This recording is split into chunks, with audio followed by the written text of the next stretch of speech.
call us crazy, but things are finally right. With you and I, the future is bright.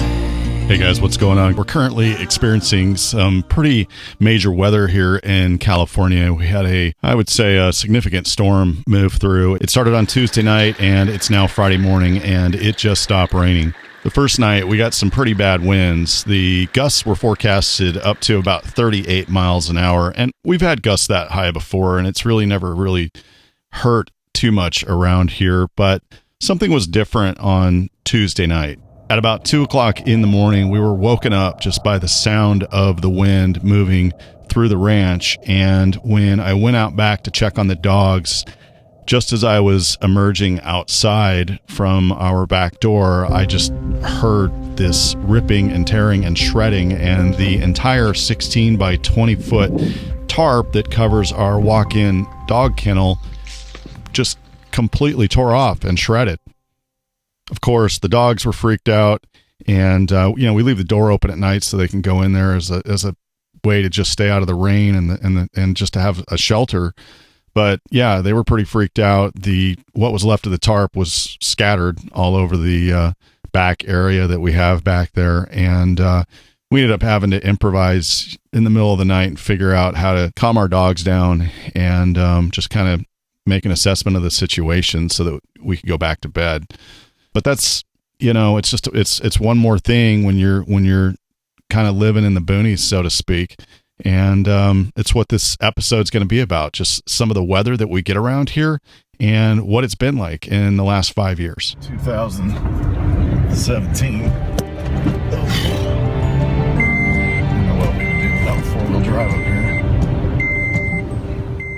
About a week ago, Central California had what's called a mono wind event. And that's where there's a high pressure system over the Great Basin. And as it's spinning clockwise, it sends winds up the Sierras, and those winds get channeled through the canyons and they get accelerated. Yosemite National Park got hit really hard. They're saying right now it's $200 million in damage. But sadly, they lost 15 giant sequoias. It's staggering. These trees are some of the largest living organisms on the planet, and there's only so many of them left, and they go roughly between Yosemite National Park and Sequoia National Park, and we just lost 15 of them. It's unbelievable. Now, we got some of that down here on the ranch. This was about a week ago, and we got woken up again in the middle of the night, and I was out on the deck just making an assessment of things, had a spotlight, and all of a sudden, and we didn't have any convective weather, there was no thunderstorms or anything, and all of a sudden it just sounded like thunder. So I looked on the radar and there wasn't any returns, and I knew that at that point that a tree had come down.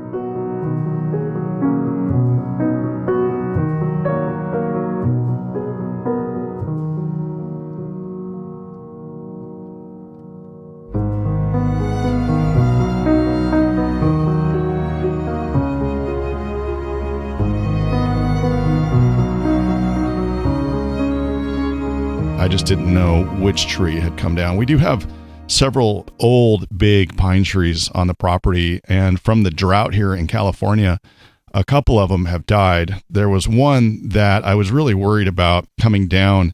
In fact, I was trying to figure out a game plan of how to deal with it because I didn't want it to come down on top of any livestock. But nature pretty much got to it before I could. That was what sounded like thunder. That tree came down. It's about an 80-foot tall pine tree, or was, and it hit the rocks and the canyon underneath it, and then it channeled that sound right to our house because that is the canyon that opens up off of our deck. I never heard anything like it in my life. It was, except for thunder. It was just, it was incredible. So California anymore seems to be on the opposite ends of either one of two extremes.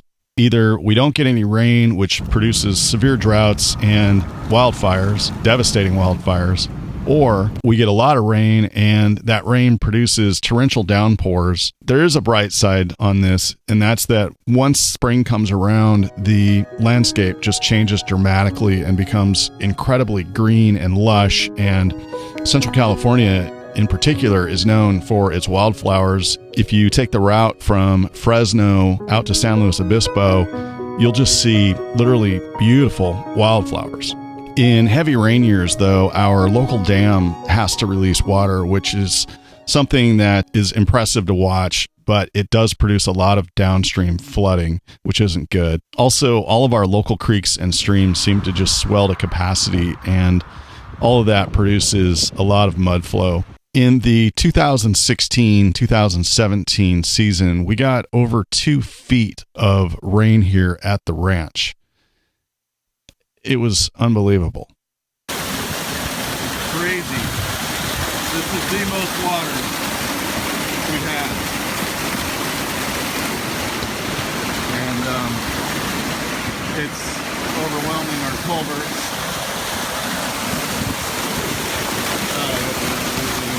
It all starts with small flows that lead into big flows, and then the big flows overwhelm our culverts and driveways, and our road in particular gets washed out. Well, this is the most water I think I've seen. And holy crap. I hope our road doesn't wash out. And a lot of times I end up being up in the middle of the night, making sure that culverts are not getting clogged so that we don't have significant portions of our driveway in particular wash out. We've had water going up over the top of our driveway before. We've had water going up over the top of the paved portion of our road before because of culverts that were just overwhelmed, couldn't accept any more water. And then our road coming in, we live at the end of about a mile-long gravel road. It can turn into a small creek bed. And for a couple of seasons so far here in the last 5 years, it has turned into a creek. And if it wasn't for four-wheel drive, we probably wouldn't have gotten home. A lot of what ends up happening is a storm will come through, the road will flood out, it'll be channeled out, gutted out, washed out, and then I'm on the tractor for a day, completely resurfacing it. Roads are funny because it's like if you don't maintain them, if you just wait to the end of the season and try to do it all in one job, it's too late. The road's gone. It's too much work. There's too much dirt that would have to be hauled in to fix it in a lot of cases. So you're much better off if you do have a road to stay on top of it. Every single storm that comes through, after the storm has passed through and there's been a few days to dry out, I get out there on my tractor and I just keep the thing tidy and I fill in all the ruts and everything. It's just staying one step ahead of nature. And when you have something as important as just having to be able to get home, it takes precedence. You know, you're always lining up priorities in a place like this to try to figure out, when you have all these critical situations, which one takes precedent. And for us, the road is definitely one of the biggest, if not the biggest.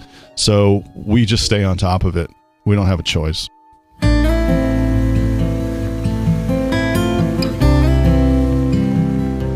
We've got several of these old mini, I would call them, rock dams that were put up probably in the middle of the last century. I would say they're probably 12 to 15 feet across, maybe 5 or 6 feet high.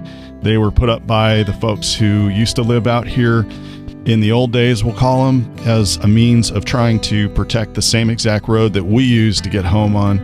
And I also have to maintain those because a lot of times the water will work itself underneath those. And then we run the risk of losing those rock dams, which are very important to keeping the road up. These people knew what they were doing. They experienced all this same stuff. And all in all here, we do what we can to stay one step ahead of the weather. My wife had to get an all-wheel drive car. She used to have a Honda Civic. It's just front-wheel drive is asking for problems in a place like this in the wintertime. We have other issues that come up. We have a garden shed that floods. I'm trying to stay on top of that so that it stops flooding. But every year, nature throws a curveball, and I'll find water in there again. Also, we'll have cascading water that comes down through our chicken coop, which, you know, upsets the flock quite a bit as well.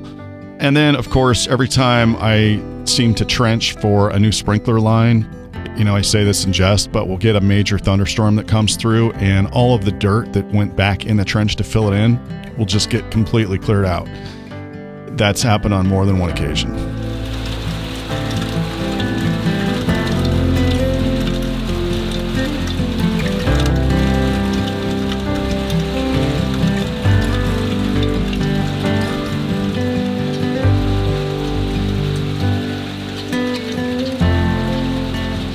So we elected to invest in a big culvert pipe, and I was fortunate enough to have the help of a neighbor on the install.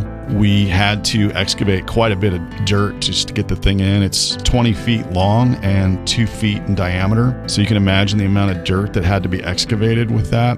Unfortunately though, my tractor got stuck. It's a lot of weight. It's at least 12,000 pounds.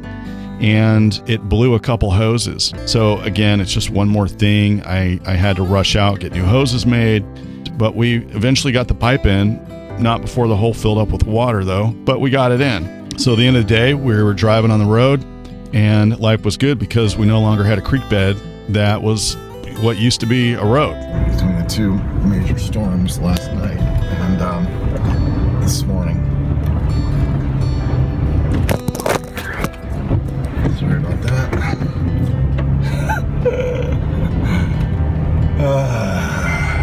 Now we had a dry creek bed at least that we could drive on.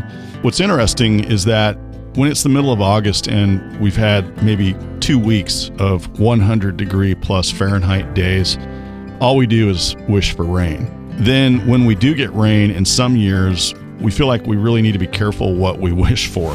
This is the water that's coming out of our property right now. Insane. California anymore is two extremes. We've got a wildfire out here that Cal Fire is fighting.